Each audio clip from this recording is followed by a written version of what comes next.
कक्षा 8 की हिंदी की पाठ्यपुस्तक भारत की खोज अध्याय 3 सिंधु घाटी सभ्यता। महाकाव्य के रूप में रामायण एक महान रचना है और लोग उससे बहुत प्रेम करते हैं, परंतु महाभारत का दर्जा विश्व की श्रेष्ठतम रचनाओं में है। यह कृति परंपरा और दंत कथाओं का तथा प्राचीन भारत की राजनीतिक और सामाजिक संस्थाओं का विश्वकोश है। लगभग 10 वर्ष बल्कि उससे भी कुछ अधिक समय से इस विषय के अधिकारी भारतीय विद्वान इसका प्रामाणिक संस्करण प्रकाशित करने की दृष्टि से विभिन्न उपलब्ध पाठों की जांच और मिलान करने में व्यस्त हैं। उन्होंने कुछ अंश प्रकाशित करके जारी भी कर दिए हैं, लेकिन यह कार्य अब भी अधूरा है। शायद यही समय था जब भारत में विदेशी लोग आ रहे थे और वे अपने रीति रिवाज अपने साथ ला रहे थे।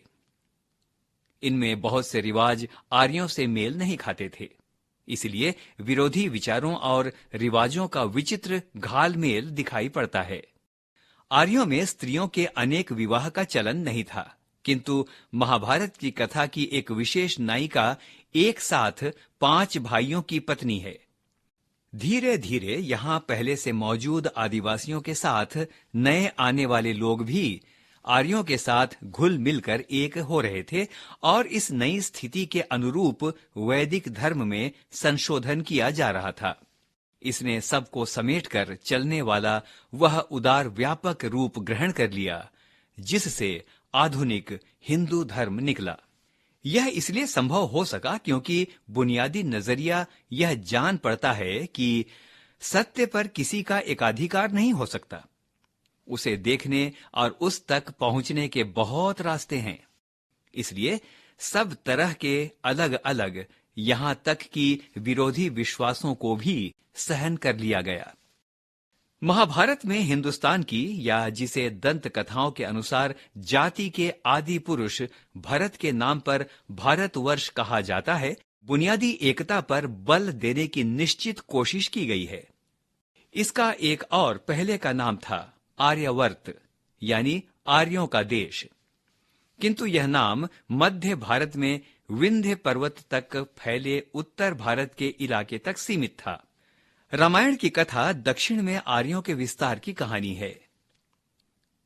वह विराट गृह युद्ध जो बाद में हुआ और जिसका वर्णन महाभारत में किया गया है, उसके बारे में मोटे तौर से अंदाज लगाया गया है कि वह ईसा पूर्व 14वीं शताब्दी के आसपास हुआ होगा। वह लड़ाई भारत या संभवतः उत्तरी भारत पर एकाधिकार स्थापित करने के लिए लड़ी गई थी। इसी लड़ाई से एक अखंड भारत की अवधारणा की शुरुआत हुई। इस अवधारणा के अनुसार आधुनिक अफगानिस्तान का बहुत बड़ा हिस्सा भारत में शामिल था। इस हिस्से को उस समय गांधार, जिसे वर्तमान कंदहार शहर का नाम पड़ा है, कहा जाता था और उसे भारत का अभिन्न हिस्सा समझा जाता था। वास्तव में इसी कारण मुख्य शासक की पत्नी का नाम गांधारी यानी गांधार की कन्या पड़ा था। दिल्ली नाम का आधुनिक शहर नहीं, बल्कि इस इलाके के निकट बसे हुए हस्तिनापुर और इंद्रप्रस्थ नाम के पुराने शहर इसी समय भारत की राजधानी बने थे। महाभारत में कृष्ण से संबद्ध आख्यान भी हैं और प्रसिद्ध काव्य भगवत गीता भी। गीता के दर्शन के अलावा इस ग्रंथ में शासन कला और सामान्य रूप से जीवन के नैतिक और आचार संबंधी सिद्धांतों पर जोर दिया गया है। धर्म की इस बुनियाद के बिना न सच्चा सुख मिल सकता है और न समाज में एका रह सकता है। इसका लक्ष्य है लोक मंगल, किसी विशेष वर्ग का नहीं बल्कि पूरे विश्व का। लेकिन धर्म स्वयं सापेक्ष है और सत्यनिष्ठा, अहिंसा आदि जैसे कुछ बुनियादी सिद्धांतों को छोड़कर खुद समय और मौजूदा परिस्थितियों पर निर्भर करता है।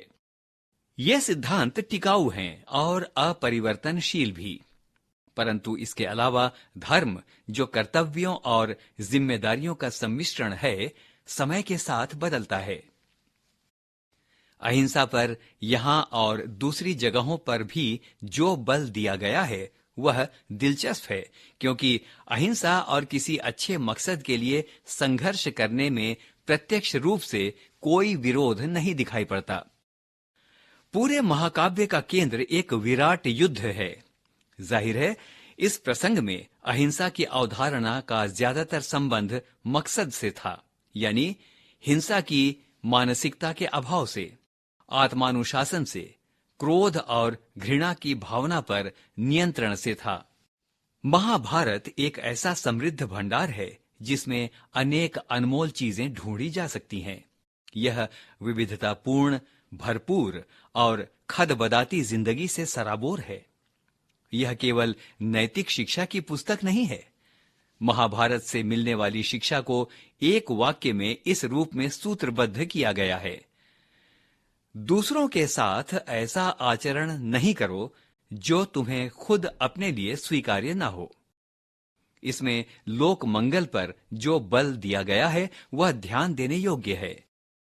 महाभारत में कहा गया है, जो बात लोक हित में नहीं है या जिसे करते हुए तुम्हें शर्म आए, उसे कभी नहीं करना चाहिए। फिर कहा गया है, सच्चाई, आत्मसंयम, तपस्या, उदारता, अहिंसा, धर्म का निरंतर पालन सफलता के साधन हैं, जाति और कुल नहीं। धर्म जीवन और अमरता से बड़ा है। सच्चे आनंद के लिए दुख भोगना आवश्यक है। धन के पीछे दौड़ने वाले पर व्यंग्य किया गया है।